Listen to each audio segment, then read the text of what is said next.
বন্ধু, তোমার জন্য আজ আমার ফুলকুমারী বন্ধু জল পেল। তোমাকে ভীষণ করে ধন্যবাদ। তুমি না থাকলে আমার বড্ড কষ্ট হতো জল নিয়ে আসতে। বড্ড কষ্ট, বড্ড কষ্ট। গ্রামে তাই এসেছে রামমোহন রায়ের জমিদার বাড়িতে। জমিদার রামমোহন রায়ের পুত্রবধূ সুলেখার আজ প্রসব বেদনা উঠেছে। এর নাম হই জমিদার মশাই। আপনার ঘরে ঘর আলো করে বেগুনি পাপড়ির মতো সূর্যমুখী ফুলের মতো দেখতে একটি কন্যা সন্তানের জন্ম হয়েছে। কি মিষ্টি দেখতে, দেখলেই যেন চোখ জুড়িয়ে যায়। এ যেন জমিদার কন্যা নয়, রাজকুমারীদের মতো হয়েছে। আহ, তোমার কাজ শেষ, তুমি আসতে পারো। আর হ্যাঁ, কেউ যেন না জানে আমার ঘরে প্রথম কন্যা সন্তান হয়েছে আমার পুত্রবধূর, বুঝলে তো? জমিদার মশাই ভীষণ রাগী মানুষ। সে তার গিন্নিকে ডাকছে। জমিদার গিন্নি রামমোহনের কাছে এসে দাঁড়ায়। জমিদার রামমোহন ছিল ভীষণ অত্যাচারী একজন জমিদার। তাকে কেউই তেমন পছন্দ করতো না। শোনো গিন্নি, আমার বংশে প্রথম ছেলেই হয়। ওই কন্যাকে মাটি চাপা দিয়ে আসো। বৌমা যেন কোনাক্ষরেও টের না পায়। পুত্র ঋষিকেও যেন জানতে না পারে। তারা জানবে তাদের কন্যা মৃত প্রসব হয়েছে, বুঝলে তো গিন্নি? আমার বংশের নাম খারাপ হোক, এটা আমি কোনোভাবেই মেনে নিতে পারবো না। হ্যাঁ, তুমি ঠিকই বলেছ। এই কথা জানাজানি হলে মানুষ কি বলবে। যাই, মিতালিকে সঙ্গে নিয়ে যাই। বৌমা এখনো জ্ঞান ফেরেনি। তাড়াতাড়ি মাটি চাপা দিয়ে আসি। তবে সত্যি ওই কন্যা অনেক সুন্দর দেখতে, যেন রাজকুমারী। শোনো না, বৌমার জ্ঞান ফিরলে তাকে এগুলো বললে কি মেনে নেবে? আর বাড়ির পেছনের জঙ্গলে ওই কন্যাকে মাটি চাপা দিয়ে আসি, তাহলে কেউ টেরটি পাবে না। মিতালি আর জমিদার গিন্নি চুপি চুপি যায় সেই জমিদার বাড়ির পেছনের জঙ্গলে, আর বলতে থাকে, মা, একটু তাড়াতাড়ি করো না। লোক জানাজানি হলে কি হবে বলো তো? তাড়াতাড়ি মাটি চাপা দাও, এখান থেকে তাড়াতাড়ি যেতে হবে। শোন মিতালি, আমাদের বংশের প্রথা প্রথম পুত্র সন্তান জন্ম দেওয়া। কিন্তু বৌমা তার প্রথম সন্তান কন্যা জন্ম দিয়েছে, তাই এই সিদ্ধান্ত নিতেই হলো। শোন, তোর বৌদি সুলেখা যেন ঘুণাক্ষরেও টেরটি না পায়, বুঝলি? ওকা জানলে তো আমাদের মেরেই ফেলবে। চল চল, তাড়াতাড়ি এখান থেকে যাই। কেউ আবার দেখে ফেলবে, পরে বিপদে পড়ে যাব। চল তো, চল মিতালি, চল। ওই বটবৃক্ষের ডালে বসেছিল মায়াপুরী। সে সব কথা শুনে নেয় জমিদার গিন্নি আর তার মেয়ের। সত্যি, সত্যি কি এরা মানুষ? কন্যা সন্তান হয়েছে বলে তাকে মাটি চাপা দিল? এমন করে পারলো? ঠাম্মা আর পিসি হয়ে আমি বাঁচাবো তোমাকে মিষ্টি কন্যা। ফুল হয়ে বাঁচবে তুমি। তোমার ঘ্রাণ হবে মন মাতানো। দেখতে হবে বেগুনি পাপড়ি দিয়ে মোড়া সূর্যমুখী ফুলকুমারী। তুমি কোনো চিন্তা করো না। এই বলে মায়াপুরী নেমে আসে সেই মাটি চাপা ঢিপির কাছে, যেখানে সেই মিষ্টি কন্যাকে মাটি চাপা দিয়েছে তার ঠাম্মি আর তার পিসি মিলে। তুমি আর কষ্ট পেও না মিষ্টি কন্যা, তুমি বাঁচবে বেগুনি সূর্যমুখী ফুলকুমারী হয়ে। তোমাকে বাঁচতেই হবে। তোমার মা বাবা আর তোমার সাথে করা অন্যায়ের শাস্তি দিতে তোমাকে বাঁচতেই হবে। হয়ে যাও জাদুময় ফুটফুটে সূর্যমুখী ফুলকুমারী। তোমাকে অনেক ধন্যবাদ মায়াপুরী। আজ তুমি না থাকলে আমাকে যে মাটি চাপাতেই মরতে হতো। আমাকে যে বাঁচতেই হবে। না বাঁচলে আমার সাথে করা অন্যায়, বাবা মায়ের সাথে করা অন্যায়ের শাস্তি কি করে দেব? জানো মায়াপুরী, মায়ের মুখখানাও দেখতে দেয়নি। মাকে দেখার আমার খুব ইচ্ছে, আমাকে যে বাঁচতেই হবে। এই কথা শুনে মায়াপুরী চলে যায় সেখান থেকে। আর অন্যদিকে মিষ্টি বেগুনি সূর্যমুখী ফুলকুমারী সেখানে আস্তে আস্তে বেড়ে উঠতে থাকে।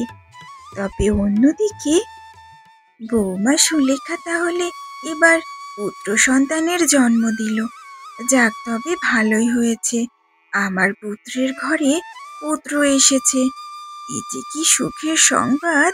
যাক তবে এবার সুলেখা বৌমার কপালটা পড়ল না। এবার অন্তত সন্তানের মুখখানা দেখতে পাবে, না হলে তো উনি আবারও মাটি চাপা দিতে বলতেন। শোনো বৌমা, আমার নাতির যেন কোনো অসুবিধে না হয়। ওর যদি কোনো বিপদ বা কোনো অসুবিধে হয়, তাহলে ঘাড় ধাক্কা দিয়ে এই জমিদার বাড়ি থেকে তোমাকে বের করে দেব, আর ঋষিকে অন্য কোথাও বিবাহ দেব। সুলেখা শ্বশুর মশাইয়ের কাছে এমন কথা শুনে ভীষণই কষ্ট পায়। জমিদার রামমোহন ও তার গিন্নি সব সময় সুলেখাকে কটু কথা শোনায়, আর সেটা শুনে সুলেখা বড্ড কষ্ট নিয়ে সেখানে থাকে। এভাবেই দিন অতিবাহিত হয়, আর সুলেখার সেই ছোট্ট খোকা এখন আস্তে আস্তে বড় হয়। তার বয়স এখন 3 বছর। সে ঘরে বসে মুড়ি মাখানো খাচ্ছিল। হঠাৎ তোতা ময়না সেখানে এসে উপস্থিত হয় আর বলতে থাকে, ও মিষ্টি বন্ধু, আমাকে কিছুটা খেতে দাও, বড্ড খিদে পেয়েছে। বন্ধু যখন বললে, তবে খাও না। আমার মা বলে, কোনো ক্ষুধার্ত ব্যক্তিকে আর কোনো ক্ষুধার্ত পোষা প্রাণীকে না খাইয়ে রাখতে নেই, সবাইকে দিতে হয়। তুমি খেতে পারো।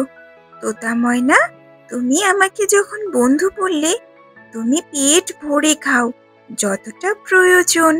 আমি তোমাকে কিচ্ছু বলবো না। আমার একটা বন্ধুর খুব ইচ্ছে, জানো। জানো তো মিষ্টি বন্ধু, তোমার মতোই আমার আরো একটা মিষ্টি বন্ধু আছে। সে কিন্তু মানব কন্যা ছিল, তবে তার পিসি আর তার ঠাম্মি মিলে তাকে মাটি চাপা দিয়েছিল। তার জন্য সে এখন বেগুনি সূর্যমুখী ফুলকুমারী হয়ে বেঁচে আছে। তুমি আমার সাথে যাবে নাকি সেই মিষ্টি বন্ধুর কাছে? তুমি যেমন ভারী মিষ্টি করে কথা বলো, আমার সেই ফুলকুমারী বন্ধু ভারী মিষ্টি করে কথা বলে, যেন দুজন একই মায়ের সন্তান, এমন মিষ্টি। আমার ভারী দুঃখ, জানো, ঠাকুর দাদার জন্য একটা বন্ধু নেই আমার। আমি শুধু একা একা খেলি। এই জমিদার বাড়ি থেকে বেরোতেই দেয় না। শুধুমাত্র আমার একটা বন্ধু আছে, সেটা হলো রাজকুমার বীরপ্রতাপ। তাকে আমি কোথায় পাই বলো? সেই মাসে একবার তার সাথে দেখা হয়, বাবা যখন কর দিতে সেখানে যায়। আমার একটা বন্ধুর খুব দরকার ছিল, তুমি আমাকে নিয়ে যাবে সেখানে। তুমিও আমার বন্ধু হলে সেও আমার বন্ধু হবে, ভারী মিষ্টি হবে। চলো না, আমি তোমার সাথে সেখানে যাব। এই বলে তারা দুজন সেই জমিদার বাড়ি থেকে সেই জমিদার বাড়ির পেছনের সেই জঙ্গলটাতে চলে যেতে থাকে। ইস, আজ যেন তোতা ময়না ভাইয়ার দেখাই মিলছে না। সেই কখন থেকে অপেক্ষা করছি, আজ একটুও জল আমার পেটে পড়লো না, বড্ড খিদে পেয়েছে। এই কথা বলা শেষ হতে না হতেই তোতা ময়না আর শ্রীধাম সেখানে এসে উপস্থিত হয়। ও মা, এ তো দেখছি ভারী মিষ্টি একটা ফুল। তুমি আসলেও ফুলকুমারী। তোমাকে দেখতে কি মিষ্টি, তোমার ঘ্রাণটাও খুব মিষ্টি, জানো। তুমি কি আমার বন্ধু হবে? আমি তো ভেবেছিলাম তোতা ময়না মিথ্যে বলছে, তবে সত্যি বলেছে। আমি সত্যিই বলি, বুঝলে বন্ধু। তোমার বুঝতে একটু ভুল হতে পারে, তবে আমার বলায় কোনো ভুল নেই। আমার এটা বন্ধু হয়, সেই ছোট্টবেলা থেকে আমরা দুজন দুজনকে বাঁচিয়ে রেখেছি। আমি প্রতিদিন একটু করে জল তাকে প্রতিদিন দেই, যাতে সে বেঁচে থাকে, খাবার অভাবে যেন মরে না যায়। বুঝলে বন্ধু? ঠিক আছে, তবে আমি প্রতিদিন এক ঘড়া জল তোমাকে খাইয়ে যাব। তোমায় আজ থেকে আমার দিদি হলে। মা বলতো আমার নাকি একটা দিদি হয়েছিল, কিন্তু সে মৃত হয়েছিল, তাই তাকে মাটি চাপা দেওয়া হয়েছে। তবে আজ থেকে তুমি আমার বন্ধু, বুঝলে তো? আমার কপাল তো সেদিন থেকেই পোড়া। তুমি আমাকে দিদি বললে, আমি তো তোমাকে ভাইফোঁটাও দিতে পারবো না। ভাই, তুমি যখন আমাকে দিদি বললে, তখন আজ থেকে তুমিই আমার ভাই। যেদিন আমি মানব জীবন পাবো, তোমাকে ভাইফোঁটা দেব, বুঝলে তো? বেঁচে আছি তো মায়ের মুখখানা দেখার জন্য। জানো, আমার ঠাম্মি আর পিসি মিলে আমাকে সেই ছোট্ট অবস্থায় মাটি চাপা দিয়ে গিয়েছিল। তখনও আমি কান্না করছিলাম, জ্যান্ত ছিলাম। মায়াপুরীর দয়ায় আমি আজ জীবন তো পেয়েছি, তবে মানব জীবন নয়। একটা ফুল হয়ে বেঁচে আছি, বেগুনি সূর্যমুখী ফুলকুমারী হয়ে এই জঙ্গলে বাস করছি। তোতা ময়না আমাকে সেই অনেক দিন হলো এক ঘড়া করে জল দেয়, তবে তার ছোট ছোট ডানায় বয়ে আনতে বেশ কষ্ট হয়। এই কপাল নিয়ে কেন যে বেঁচে আছি, শুধুমাত্র মাকে দেখব বলে। তবে আজ থেকে আমার একটু দুঃখ কষ্ট কমলো। কেন জানো?